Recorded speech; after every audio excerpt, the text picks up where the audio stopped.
After his retirement from cricket, Khan became an outspoken critic of government mismanagement and corruption in Pakistan. He founded his own political party, Pakistan Tehreek-e-Insaf, Pakistan Justice Movement (PTI), in 1996. In national elections held the following year, the newly formed party won less than 1% of the vote and failed to win any seats in the National Assembly, but it fared slightly better in the 2002 elections, winning a single seat that Khan filled. Khan maintained that vote rigging was to blame for his party's low vote totals. In October 2007, Khan was among a group of politicians who resigned from the National Assembly, protesting President Pervez Musharraf's candidacy in the upcoming presidential election. In November, Khan was briefly imprisoned during a crackdown against critics of Musharraf, who had declared a state of emergency. The PTI condemned the state of emergency, which ended in mid-December, and boycotted the 2008 national elections to protest Musharraf's rule. In spite of the PTI's struggles in elections, Khan's populist positions found support, especially among young people. He continued his criticism of corruption and economic inequality in Pakistan and opposed the Pakistani government's cooperation with the United States in fighting militants near the Afghan border. He also launched broadsides against Pakistan's political and economic elites, whom he accused of being westernized and out of touch with Pakistan's religious and cultural norms.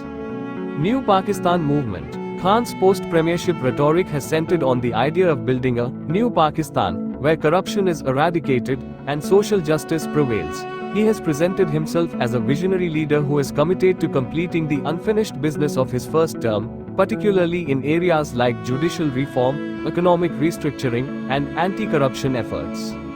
Islamic welfare state. Khan has reiterated his aspiration to transform Pakistan into an Islamic welfare state, where the principles of justice, equality, and compassion guide governance. This vision includes providing universal healthcare, education, and social safety nets, inspired by the early Islamic model of governance.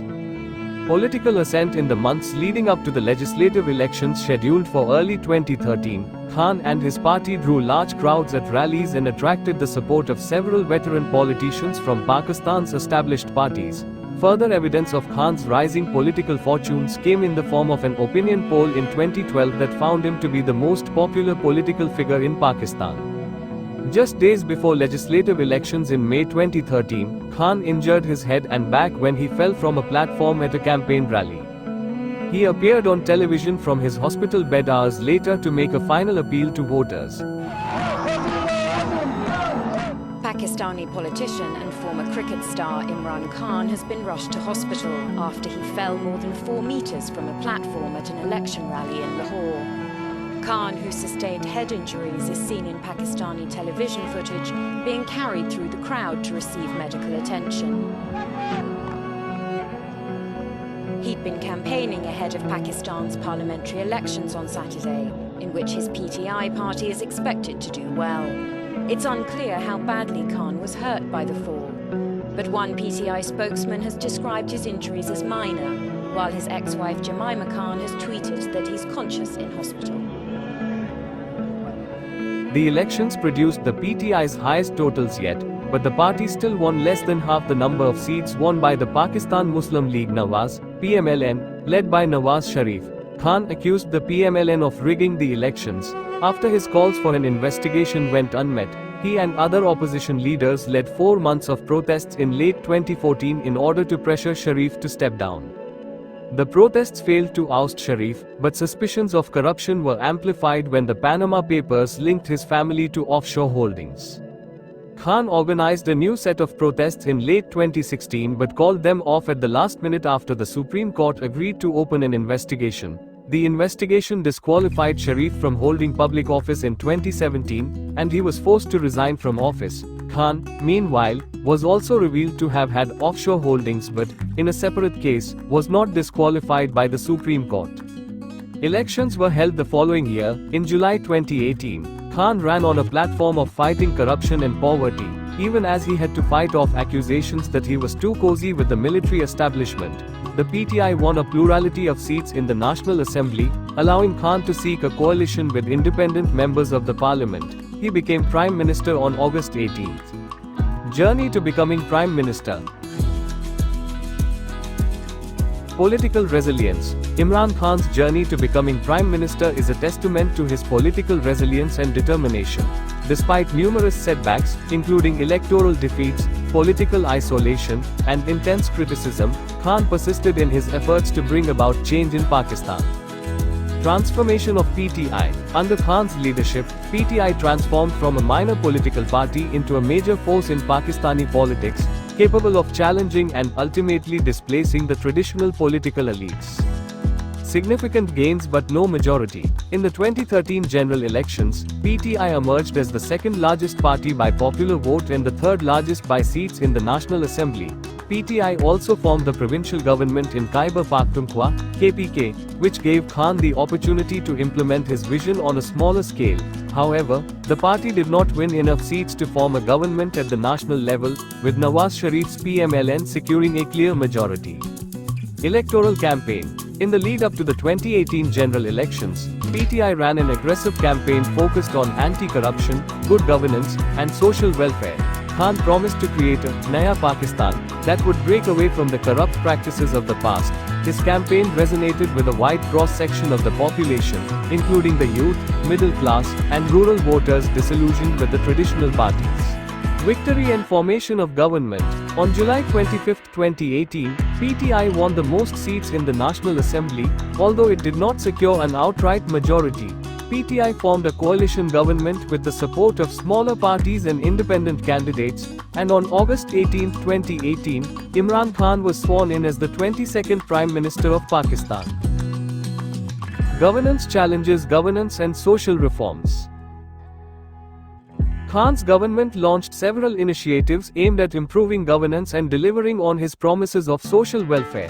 Programs like the ASAS program, a social safety net initiative, and the Naya Pakistan housing scheme were key components of his vision. However, the government also faced criticism for its handling of economic issues, inflation, and perceived compromises in governance. Inflation and rising costs. One of the most significant challenges Khan's government faced was managing Pakistan's struggling economy.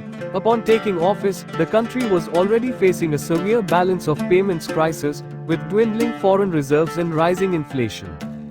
Debt burden. Pakistan's high level of external debt also posed a challenge. The government had to navigate complex negotiations with the IMF and other creditors to manage the debt while trying to avoid policies that would further burden the population.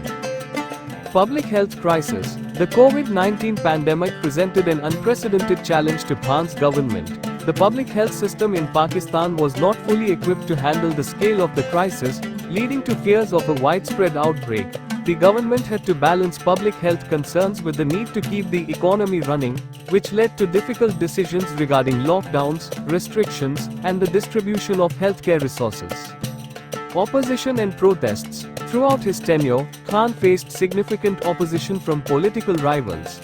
The Pakistan Democratic Movement, PDM, an alliance of opposition parties, mounted several protests and campaigns against his government, accusing it of mismanagement, authoritarianism, and failing to deliver on its promises. Accountability and anti-corruption drives. Khan's government launched several high-profile anti-corruption campaigns aimed at holding public officials accountable. However, these efforts were met with resistance and accusations of political vendettas from opposition parties. The effectiveness of these campaigns was often questioned, as they sometimes led to political instability and accusations of selective justice. Tax reforms and revenue collection. One of Khan's major governance challenges was reforming Pakistan's tax system to increase revenue collection. His government introduced measures to broaden the tax base and reduce tax evasion. However, these efforts faced pushback from powerful business interests and a lack of public trust in the tax system, making it difficult to achieve significant improvements in revenue generation. IMF bailout and economic reforms. Early in his tenure, Khan's government had to secure a bailout package from the International Monetary Fund, IMF, to stabilize the economy. The conditions attached to the bailout, such as austerity measures and structural reforms, were unpopular and led to public discontent. Balancing these economic reforms with the need to address social welfare concerns was a persistent challenge. Civil-military relations. Imran Khan's government had to navigate complex civil-military relations, which have historically played a significant role in Pakistan's governance. While Khan was initially seen as having a cooperative relationship with the military, tensions arose over key policy decisions and the balance of power. Managing this delicate relationship without compromising civilian supremacy was a significant challenge throughout his tenure. Diplomatic relations. Khan's government faced numerous foreign policy challenges, including managing Pakistan's relationships with neighboring countries like India and Afghanistan.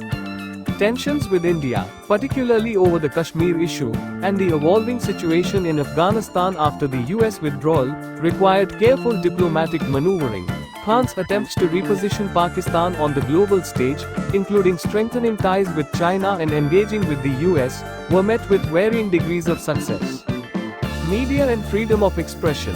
During his tenure, Khan's government faced criticism over its approach to media freedom and freedom of expression.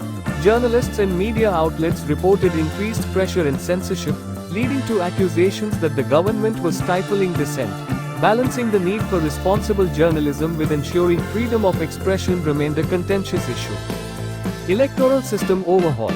Khan's government attempted to implement electoral reforms to ensure transparency and fairness in the electoral process. These reforms included the introduction of electronic voting machines, EVMs, and biometric verification.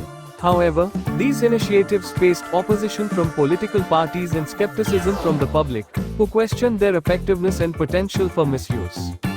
Election management and credibility. Ensuring credible and fair elections was a significant governance challenge for Khan's administration. Allegations of electoral rigging and manipulation, both in the 2018 elections that brought him to power and in subsequent by-elections, created an atmosphere of mistrust and political polarization. Economic reform efforts. IMF agreements. One of Khan's early challenges was managing Pakistan's economic crisis, including a large fiscal deficit and dwindling foreign reserves. To stabilize the economy, his government entered into agreements with the International Monetary Fund, IMF, for bailout packages. Anti-corruption campaign. One of Khan's key promises was to fight corruption. His government took several steps to enhance transparency, including the establishment of new anti-corruption bodies and initiatives to improve public sector governance. Efforts included increased scrutiny of public officials and high-profile investigations into alleged corruption cases. Infrastructure projects. The government focused on infrastructure development to boost economic growth. Key projects included road construction, urban development, and improvements to transportation networks.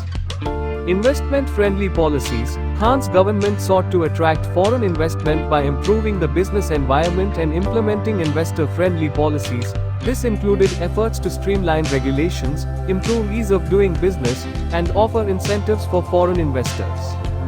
Support for farmers. Khan's government introduced various measures to support the agriculture sector, including subsidies for farmers, improved access to credit, and investments in agricultural infrastructure. The goal was to increase productivity and ensure food security. जो तारीख है वो कभी किसी को माफ नहीं करती।